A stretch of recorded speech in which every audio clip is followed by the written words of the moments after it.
جی ہاں، جو سامعین مجھے سنتے ہیں، پاسٹر وقار عظیم کا ان کی خدمت میں سلام۔ آج میں آپ سبوں کو،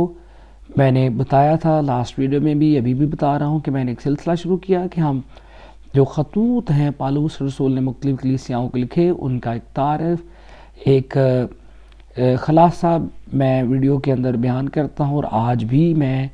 افسیوں کے نام پالوس رسول کا خط جو ہے اس کا ہم تعارف خلاصہ دیکھیں گے اور اپنی ہدایت کے لیے سیکھیں گے۔ افسیوں کے نام خط خاص اس نقطہ کو اجاگر کرتا ہے کہ خدا کا انتظام ہے کہ مسیح میں سب چیزوں کا مجموعہ ہو جائے، اکٹھ ہو جائے، خواہ وہ آسمان کی ہوں، خواہ وہ زمین کی ہوں، اور مسیح اس کا سر ہے۔ یہ خط خدا کے لوگوں سے درخواست بھی کرتا ہے کہ وہ اس منصوبہ کے مقصد اور مدعا کے مطابق زندگی گزاریں۔ یعنی پالوس کیا کہتا ہے کہ لوگوں کو ایک حقیقت بیان کرتا ہے کہ ہماری زندگی کا جو مقصد ہے وہ کیا ہے، اور ہمارا جو خدا ہے وہ کیا چاہتا ہے، ہم کیسے زندگی بسر کریں۔ اور منصوبہ، وہ پھر ایک منصوبے کی بات کرتا ہے، اور وہ منصوبہ کیا ہے؟ منصوبہ یہ ہے کہ یسوع مسیح کے ساتھ، یگانگی کے ساتھ، یگانگی کے وسیلہ سے کل نسل انسانی ایک ہو جائے۔ اور افسیوں کے نام خط کے پہلے حصے میں مصنف یگانگی کے منصوبہ کی وضاحت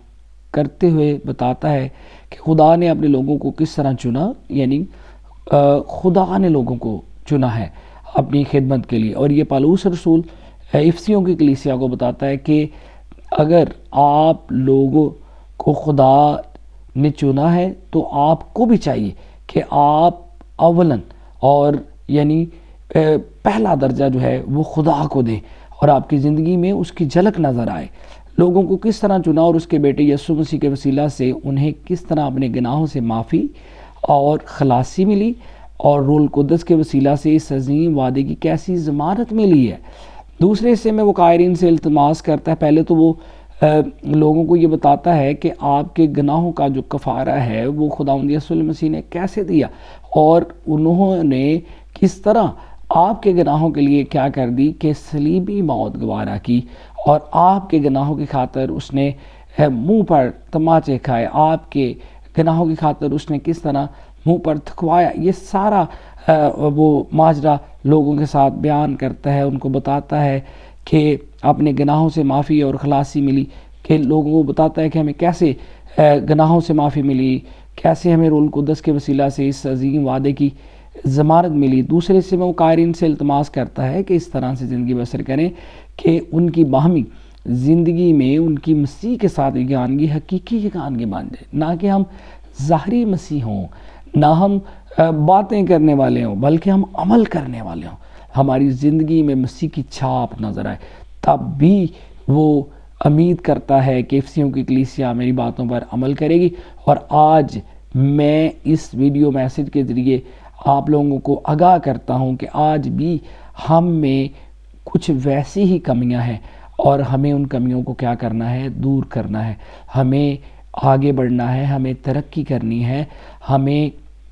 اپنے آپ کو بہتر کرنا ہے۔ جب ہم یہ کہتے ہیں کہ ہم یعنی کہ بڑا آگے دور آ گیا، ٹھیک ہے، ہزاروں سال گزر گئے ابتدائی کلیسیا کو، تو میرے خیال سے اگر ہم میں وہی باتیں ہیں تو پھر کیا بدلاؤ آیا؟ تو اگر ہم لوگ انہی الجھنوں میں ہیں تو کیا بدلاؤ آیا ہے؟ تو ہمیں اپنے آپ میں بدلاؤ لانا ہے، ہمیں فکر کرنی ہے کہ ابتدائی کلیسیا بھی جو تھی وہ اسی طرح کی مختلف قسم کی برائیوں میں مبتلا تھی، تو آج ہم بھی، اور ہم میں اور ان میں کیا فرق، اور اتنا جدید دور میں رہنے کا اور اتنی تحقیق کا کیا یعنی کہ نتیجہ نکلا کہ اگر ہمیں بھی یہی برائیں ہیں تو ہمیں بھی سیکھنا ہے، ہمیں بھی اپنی زندگی کے اوپر غور کرنی ہے۔ پھر وہ بیان کرتا ہے کہ مسیح کے ساتھ یگانگی کے وسیلہ سے خدا کے لوگوں کے آپس میں یگانگی کی وضاحت کرنے کے لیے مصنف نے کئی مثالیں، کئی باتیں اور کئی یعنی کہ اگزامپل کے ساتھ پروف دیا ہے۔ پھر وہ کلیسیا جیسے وہ بیان کرتا ہے کہ کلیسیا ایک بدن ہے اور مسیح اس کا سر ہے، یا کلیسیا ایک عمارت کی مانند ہے جس کے کونے کے سرے کا پتھر مسیح ہے، یا کلیسیا بیوی ہے اور مسیح شوہر ہے۔ جب مصنف مسیح کے وسیلہ سے خدا کے فضل کا بیان کرتا ہے تو اس کا انداز بیان بے حد زوردار ہوتا ہے، اور وہ ہر ایک بات کو مسیح کی محبت، قربانی، معافی، فضل اور پاکیزگی کی روشنی میں دکھاتا ہے۔ تو میرے عزیزو، اگر ہم واقعی مسیح پر ایمان رکھتے ہیں اور ہم اس بات پر ایمان رکھتے ہیں کہ پالوس رسول نے کیا کیا کہ رسول ہونے کے ناطے اس وقت، اس دور میں جو کلیسیا کے اندر کمیاں تھی ان کو ہائی لائٹ کیا، اور آج ہمیں بھی غور کرنا ہے کہ کیا ایز اے پاسبان ہونے کے ناطے کیا میری کلیسیا میں بھی یہ کمیاں ہیں، تو پھر کیسے یہ کمیاں دور ہوں گی؟ اور اگر میری خدمت یعنی بے اثر ہے تو اس کا مطلب یہ ہوا کہ مجھ میں بھی کچھ کمیاں ہیں، تو میں نے اپنے اوپر بھی غور کرنی ہے۔ اگر میری دعائیہ زندگی ناقص ہے تو میں نے اس کو مضبوط کرنا ہے۔ اگر میں نے کبھی خدا کے حضور گڑ گڑایا نہیں، میں نے کبھی روزہ نہیں رکھا، میں اپنی کلیسیا کے لیے خدا کے سامنے رویا نہیں، تو ہمیں ضرورت ہے کہ ہم ان تمام باتوں کو اپنی زندگی کا حصہ بنائیں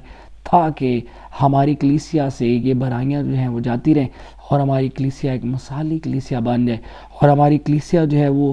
محبت بری کلیسیا ہو، ہماری کلیسیا جو وہ قربانی اور اثار کرنے والی کلیسیا ہو، ہماری کلیسیا پاکیزہ کلیسیا ہو۔